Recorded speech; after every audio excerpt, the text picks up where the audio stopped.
Hi friends, welcome back to Sketch Lab for Kids.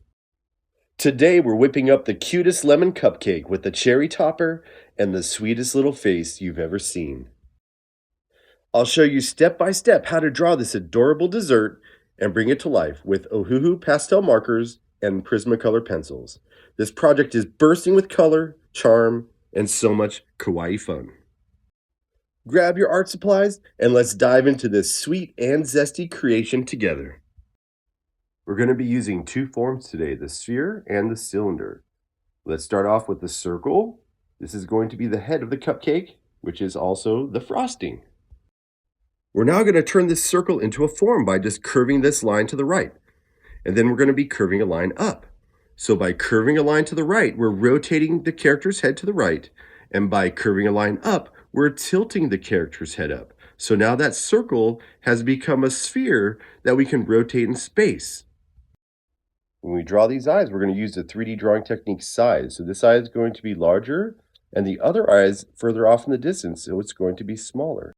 So some people may be wondering, why do you put two white dots inside of the eye? Well, because this is done Japanese manga anime style. So we're talking about chibis as well. So the two white dots is a characteristic, and that's how it's done in Japanese comics and cartoons. And they achieve this cuteness by exaggerating the proportions. So these characters are known for having really big eyes, tiny noses, and oftentimes tiny mouths. So to do the mouth, we're going to curve a line down, and then you can see we're going to curve another line down. Inside the mouth, we'll draw the letter M, and then we're going to fill in around it. Wow, our expression is really coming to life. We're going to finish it off here with some little eyebrows that curve up. It's a little thicker on the inside, and as it goes outwards, it's getting a little bit thinner.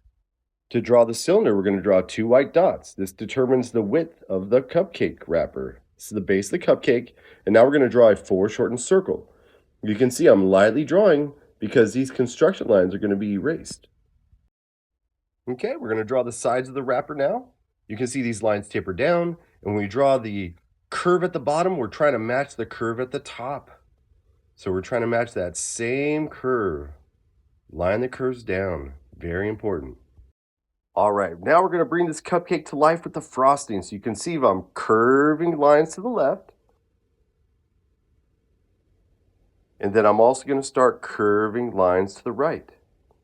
So oftentimes we start with basic shapes, basic forms, and then we change the outline. This wavy line is overlapping the base of our cupcake. Once again, that's a 3D drawing technique. We're now going to go in and add a little bit more overlapping with these fun drips. And we're going to add a couple more drips. It's going to make it look like our little lemon cupcake has little hands, so it's overlapping the wrapper there. And now we're going to get to add that cherry on top.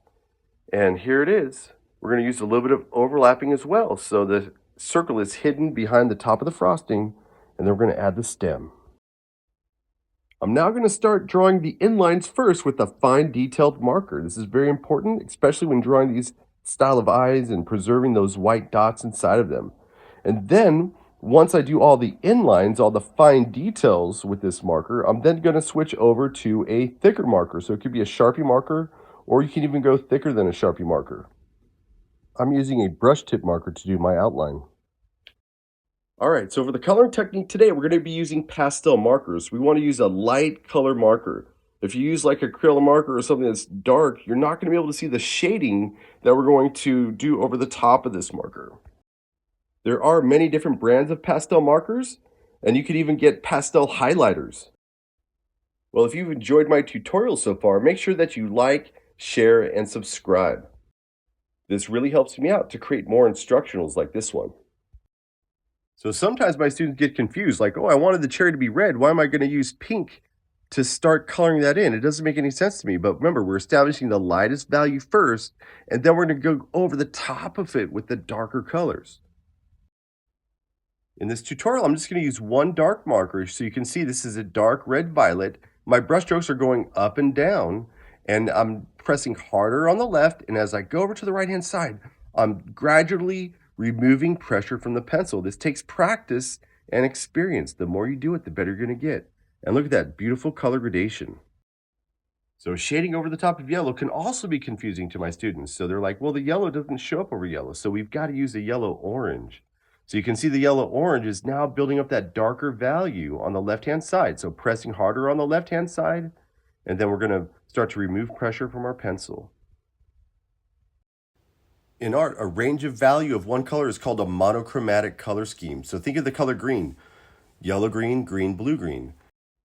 So now I'm going to use two values. So I have a darker pink.